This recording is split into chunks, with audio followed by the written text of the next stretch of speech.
தேவையில் கரம் நீட்டுபவர் அன்னை மரியாள். வாழ்க்கையின் சில தருணங்களில் நாமே நம்மை காப்பாற்ற முடியாத நிலைக்கு தள்ளப்படுகிறோம். கதவுகள் அனைத்தும் மூடப்பட்டதாக தோன்றும் அந்த நேரத்தில் ஒரு தாயின் கரம் மட்டும் திறந்திருக்கிறது. அன்னை மரியாள் தேவையின் தருணத்தில் அமைதியாக நம்மை நோக்கி கரம் நீட்டுகிறார்.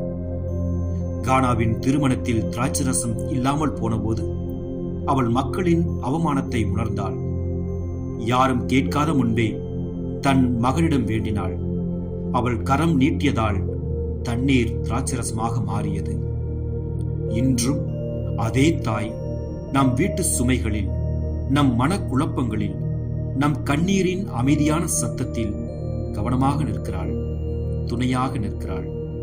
நம்மால் சொல்ல முடியாததை அவள் உணர்கிறாள்.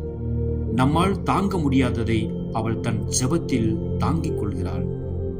அன்னை மரியாளின் கரம் நீளும்போது அது வெறும் ஆறுதல் மட்டுமல்ல, அது நம்பிக்கையின் தொடுதல். அந்த தொடுதலை இன்று நம் இதயம் உணரட்டும். தேவையில் நாம் தனியாக இல்லை, தாயின் கரம் நம்மை தாங்கிக் கொண்டிருக்கிறது. உணர்வோம், அருள் பெறுவோம்.